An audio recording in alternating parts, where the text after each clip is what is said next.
Coming up on This Week in Torrance, a potential ban on vaping products and the issue of homelessness are discussed at the recent City Council meeting.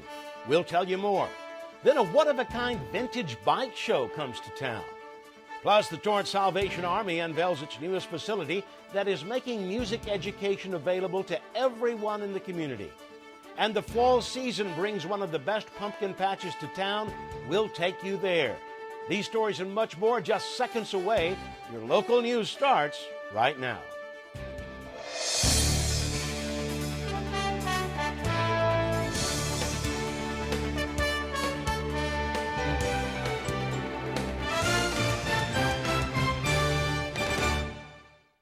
Hello, everybody, and welcome to This Week in Torrance. I'm Ben McCain. Jen Chun has the week off. Thanks so much for joining us. Here are your top stories. The Torrance City Council discussed a topic that is not only affecting the local community, but across Los Angeles County. In a joint effort, the Torrance Social Services Commission met with Torrance City Council members in a public meeting held at the Toyota Meeting Hall recently to discuss the issue of homelessness in Torrance. Staff offered presentations, and officials from Torrance Police and the South Bay Coalition to End Homelessness were in attendance. However, due to time, they were not able to host the full meeting and hear from the public. Council did not take action on the Commission's recommendations, and the joint meeting will continue on Tuesday, October 29th at 7 p.m. The meeting is taking place on a dark council night, and the public is welcome to attend. The items to discuss will include a homelessness report, recommendation of the Social Services Commission to prioritize creation of a city homeless plan, and return the recommendation to the City Council for review. They will also explore creating a homeless task force comprised of city staff and partnering agencies. Soon after the joint meeting, council members gathered for their weekly meeting at City Hall, and a number of hot topics were discussed. Booking events at a popular venue will soon mean you'll be able to serve a wider range of alcoholic beverages thanks to a new policy. City Council unanimously approved to change the alcoholic beverage requirements for serving alcohol at the Torrance Cultural Arts Center. This would be more in line with the state of California Department of Alcoholic Beverage Control. Council moved forward with option one that would now include liquor along with beer, wine, and champagne that is already allowed on the premises. They also decided to increase alcohol service from 5 hours to a maximum of 7 and not to extend past 11 p.m. with the event ending by midnight. Also, after meeting with Torrance Police, they plan to add new verbiage in the request for use application, saying that a designated driver is suggested for all events serving alcohol. The current policy requires that all alcoholic beverages served must be done by an employee of a licensed business, and a minimum of 1 police officer must be present during the hours that alcohol is served, with 2 officers required after 6 p.m. Alcohol in the state of California can be served between the hours of 6 a.m. and 2 a.m. They plan to try out these new rules for a 1-year trial, which would then be reviewed at the end of the year. As health concerns and deaths related to vaping are making national headlines, Torrance City Council are also taking steps to eventually ban vaping. Council members unanimously approved for staff to investigate and bring back an ordinance that would ban all vaping products, including flavored tobacco and e-cigarettes. There is already a separate ordinance about prohibiting smoking in multifamily residential units that is set to go to the Environmental Quality Commission in November. There was a consensus among the members to keep vaping and smoking multifamily units separate. Councilman George Chun made clear he wanted to make sure that all chemical products are included in the ban. One community member did speak about the topic and had concerns that enforcing a ban could lead people to do it illegally. Council decided that the Environmental Quality Commission should study and bring back the ordinance to council. This month, the County of Los Angeles Board of Supervisors voted to ban sales of all flavored tobacco products, including menthol-flavored products, as a part of an ordinance revising licensing requirements for tobacco shops. And also during council, members approved multiple ordinances regulating various types of food vendors. The ordinances come from a continuous discussion to regulate food vendors at the popular Candy Cane Lane in South Torrance. Council unanimously approved ordinances for operations of sidewalk vendors and cottage food operations. For sidewalk vendors, the ordinance will require them to submit proposed locations to ensure they don't cause conflicts with pedestrians, delivery persons, disabled persons, parked cars, or blocked traffic. If they sell food or beverages, they must have health permits as well as proof of food handler training. They are also required to maintain clean, safe, and sanitary conditions and provide trash containers for customers. Then they also approved an ordinance for cottage food operations, which will require a home occupation permit along with a business license to sell homemade foods. Staff said some residents in the Seaside Ranchos area sell food items during the holiday. They hope the proposed requirements will protect the well-being of people who are buying the products. They also have plans to keep the hours of canvassing or soliciting for sidewalk vendors from 9 a.m. to 9 p.m. Originally, staff wanted to have the ordinances for a 2-year pilot program for the Seaside Ranchos area for the cottage food operations, but decided on a 1-year term. A popular destination in the South Bay community will soon be closing its doors. Mulligan Family Fun Center, located on Subalbita Boulevard, just outside of Torrance city limits, made an announcement to the public that February 17, 2020, will be the last day of operations. Owners say it's been their pleasure serving the community for the past 25 years and look forward to celebrating their final season. Mulligan was founded in 1993 by Georgia Classens from her passion to make people smile. The business says after her passing in 2016, it has been a challenge and difficult to continue operating. Officials plan to stay committed to their service until the very end and are telling people to look out for special events and offers. Millions across the state prepared for the big one by participating in a national drill. The 12th annual Great Shakeout earthquake drill put on by the California Earthquake Authority took place on Thursday, October 17th at 10:17 a.m. Participants were advised to drop cover and hold on for 2 minutes. Nearly 20 million Americans participated. It's an opportunity to practice how to be safer during earthquakes and to encourage you, your community, and your school and organizations to update emergency plans and supplies to prevent damage and injuries.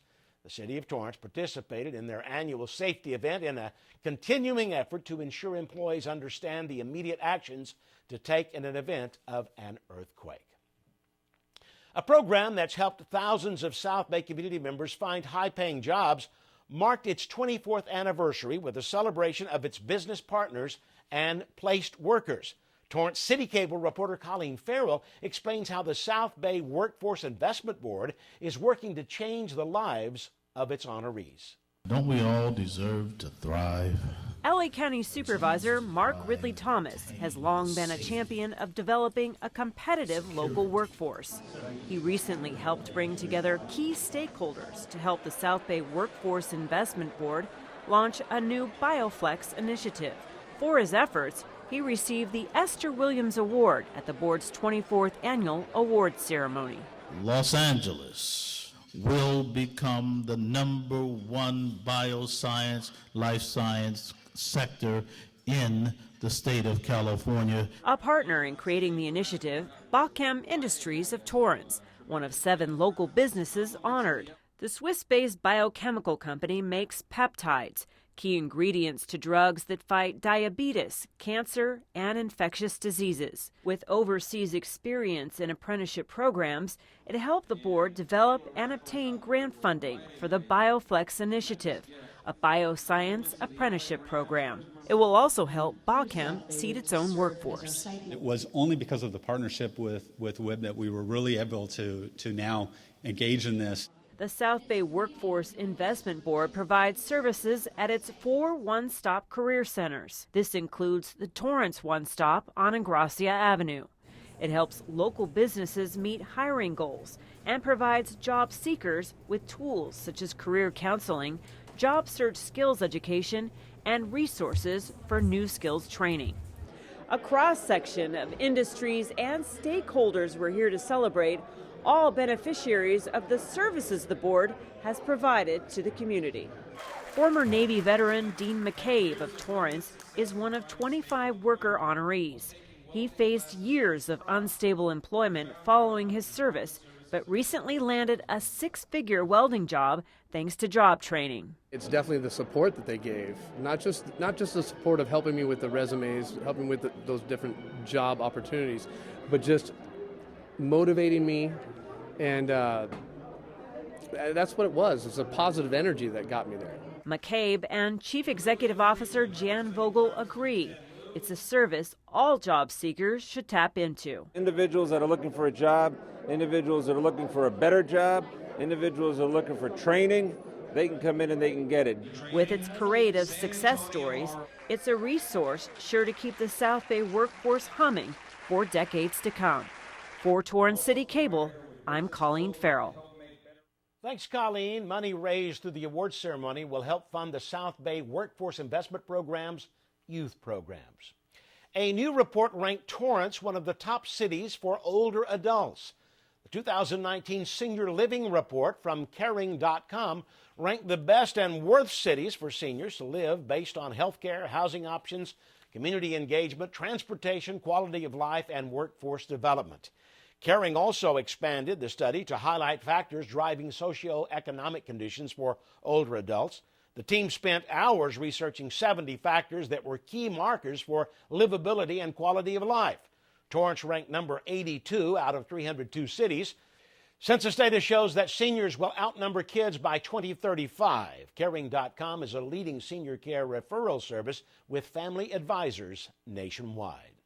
Well, still ahead, a one-of-a-kind bike show you won't want to miss. Then a local pumpkin patch has more than 10,000 choices just for you. And the Salvation Army unveils its newest facility that will offer music education for everyone.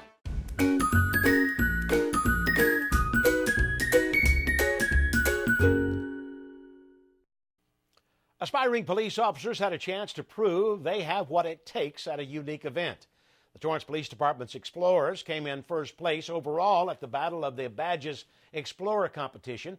32 law enforcement agencies were represented in the competition with 300 explorers in attendance. Each team responds to various scenarios identical to those encountered by sworn law enforcement officers.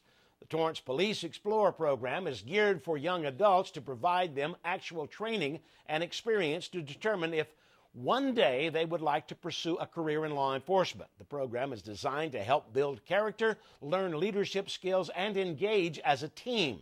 They learn from classroom lecture drills along with arrest and control techniques. If accepted into the program, participants are required to attend a 12-week academy. To learn more, go to torranceca.gov. The Men of Color Conference at El Camino College gathered students and professionals for a day of empowerment.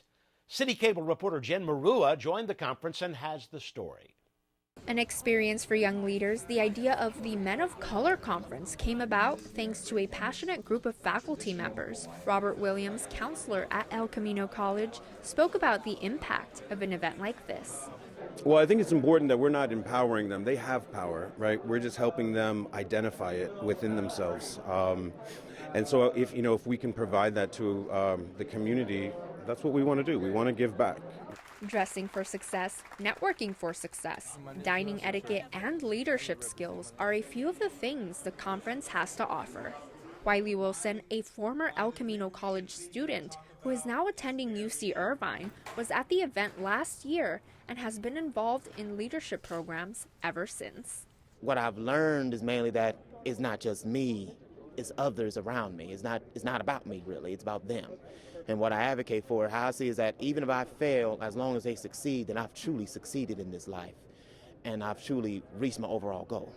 A few hundred students and professionals went to the Men of Color Conference last year, and this year, well over 300 attended. Ross Mirashiro, Vice President of Student Services, was happy to see a former student come back for the second annual event. Wiley's one of my favorite people. He came in as a wide-eyed freshman, but he got very involved. And during his second year here, he was in student government. He was in every committee you could think of, and we just appreciate his passion, his energy, and how he got things done at El Camino College. This event was not only open to students of El Camino College, but for 15 community colleges as well. Kenneth Brown, part of the Board of Trustees at El Camino College, hopes students gain a sense of community at the Men of Color Conference. Not only do we want to empower them, but we want to teach them how to go out into the world, make a difference, and then give back to their community. And so that's what this event is all about. Tools for success and the workforce is what students hopefully will walk away with and can apply to their life and careers. The Men of Color Conference has focused on providing quality guest speakers who can share insight and help prepare a generation of young leaders. For Torrance City Cable, I'm Jen Marua. Thanks, Jen. Next year's Men of Color Conference is expected to be hosted at Compton City College. A local nonprofit organization held an event in Torrance hoping to answer questions, educate the public, and promote safe senior living. Torrance City Cable reporter Sarah Honeycutt brings us this story from the Torrance Library. Usually you get that kind of drowsiness until you're... Thanks to the Friends of the Torrance Library and Healthcare and Elder Law Programs, or HELP for short, a class was created to help bring awareness to the importance of proper medication management. That's your body's response to the absence of the drug. Yes. Attendees learned about the dangers of prescription opioids and combining medication with other substances such as alcohol, herbal and over-the-counter remedies, vitamins, and even foods. Instructor Grace Farewell says she hopes attendees will learn to be savvy consumers and take control of their health. As a consumer of healthcare, we know what's best for our body, or we know how different things interact in our body, and so it's really important that we just kind of empower people to take a more active role in their healthcare. HELP is a local nonprofit with a special mission to increase public awareness about the natural changes and uncertainties that come with life as we get older. I have been to several of their classes here at the library and in other places, and I've really found it valuable. When you become a senior, you don't realize how much you don't know, and so coming here helps fulfill that education. They offer dozens of tools, resources, and classes focusing on topics such as elder care options, legal, financial, and medical support. Artis Shubin, community service specialist, says education is power. We have nothing to give except information. If seniors are going to make the best possible judgments about their life, about their health, about their future, they need the information in order to make those value judgments. HELP has something for everyone. They remain committed to providing support and information to create a culture of informed decision-making and safe senior living. For Torrance City Cable, I'm Sarah Honeycutt.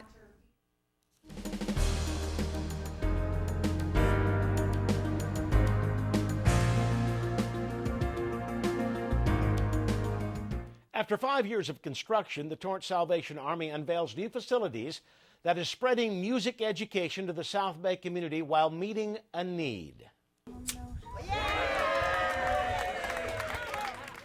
The Donald and Priscilla Hunt Performing Arts Academy and the George and Henrietta Hunt Chapel are now open to the public.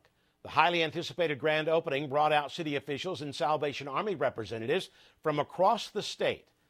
Salvation Army officials say the academy goes hand in hand with a part of the Salvation Army's mission of prevention to make sure community members have the resources to make the right decisions. The academy will serve the community, but is especially open to low-income families to offer high-quality music, dance education, and opportunity to develop skills. The crescendo music and dance will also be part of it and will offer high-quality piano, Irish dance, guitar, and vocal lessons. There's also a dedicated Hunt recording studio in honor of donors Priscilla and Donald Hunt. It is world-class and will be giving a voice to the voiceless, an opportunity for people to tell stories of those who don't have a chance to tell their own. The chapel was named after Hunt's parents because they were big advocates of the Salvation Army and part of it when they were alive. My husband, Donald Hunt, was a builder, developer, and an astute businessman. I cannot think of a better way to honor his name. I'm confident that he's smiling down from heaven to see the grand opening of the Donald and Priscilla Hunt Performing Arts Academy. The facility is also open for commercial use. Torrance Salvation Army Corps Officer Justin Doherty says making the academy come to life has been a labor of love, and it's all about the relationships and programs that will be built inside. Doherty said it felt like Christmas morning for him during the ribbon cutting. Well, what we were finding is that many of the schools in this area were no longer offering quality music programs to the children of the community. And so the Salvation Army really saw a need there, and we thought, what better way to honour the gifts and the skills of those within our community. Do you know that the kids that are involved in music education improve their SAT scores? That the kids who participate in music significantly score higher in mathematics? That the kids that participate in music education are 3 times more likely to graduate with a bachelor's degree? I mean, those are some great reasons to have music education. The Salvation Army has been providing services to all walks of life in the South Bay community and serves 50 families a day. The Salvation Army offers music and dance education to children and adults of all levels of experience. There are also scholarships for students who qualify. They also have a special program designed for students with autism and related needs. A student from the Crescendo Music and Dance gave the audience a glance at what an impact the school has had on her by showing off her skills. You say I am strong when I think I am weak. You can learn more about the program at torrancecorps.org.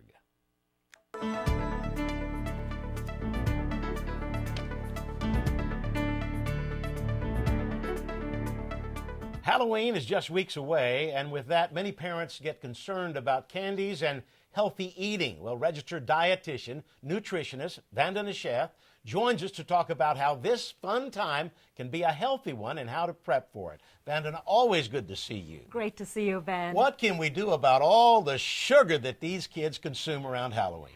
Well, first of all, Halloween is about the candy, so let kids have candy. That one day of the year is not going to change everything in terms of nutrition and health. It's a matter of portion control. It's a matter of being aware of setting some ground rules, making sure they're fueled before they head out to trick or treat. And make sure that the parents are in control of the situation, right? Well, ideally, you want to come to an agreement. Yeah. So you need to talk about that before. Absolutely. Good idea to have that. Tell us about some of the options. Well, when it comes to Halloween, really, let's focus on the fun, the games, the imagination, the costumes. Make some activities around the choices that are available. And then when it comes to the treats, go with a choice of either food choices like candy, and let's stick with the mini sizes or the fun sizes rather than the big king-size bars. And then if you want to, you could also go with some non-food treats such as pencils, stickers, tattoos, glow sticks. They're fun. Now, you have actually done this before, and you're telling me that sometimes the kids will take the knickknacks or the toys over the candy. Absolutely. It's always surprising to me because we have 2 baskets at home when we have kids coming out for trick-or-treating. I have a basket with candy and I have a basket with non-food treats. And it's amazing how many kids actually opt for the non-food treats. And there was a Yale study that came out that showed that kids are just as likely to choose the non-food treats compared to the candy. When you're handing out the food, is it up to you to ask about allergies, or should the children say that to you, or should the parents sometimes with the kids say, hey, be aware that this child has allergies? Great question. It really depends on the age of the children. I usually always ask, and I always try to have the non-food treats around so that anyone with food allergies can choose those. As far as candy goes, I also usually try to have these because these don't have the top 8 allergens. So it's an option, but really it should be the child, the family that's responsible, because not everyone is familiar with food allergies. So you can't assume someone serving candy knows what's safe and what's not. And how can trick-or-treating really be a healthy activity? Well, again, it needs to be fun. So this is something that kids look forward to. Let's fuel them right before they head out to trick or treat. Let's make sure they've had a healthy meal or a snack so that they're not starving when they go out to trick or treat and loading up on the candy. Second, let's make sure we set those ground rules as to how many pieces of candy can they have on that day. Are they eating it on the way as they're walking around, or actually waiting till they come home? third, let's make sure that when they take a bag or a container to collect the candy, it's actually small. We don't want to go around with a pillowcase because we can load it up, right? And fourth, let's come up with some strategies about what are we going to do with the candy once we bring it home. Because often kids love collecting. The fun is more in collecting the candy necessarily than eating it. So maybe come up with some games, maybe have an art project with the candy that's there. Maybe they could create a gingerbread house with the candy that's left over.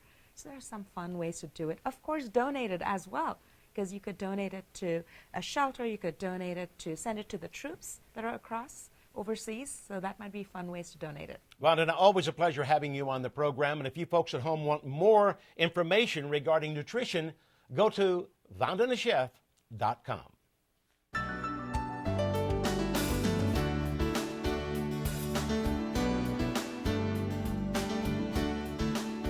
A highly anticipated grand opening of the new Performing Arts Center at South High School will now give students a chance to pursue their love for the arts in a much bigger space.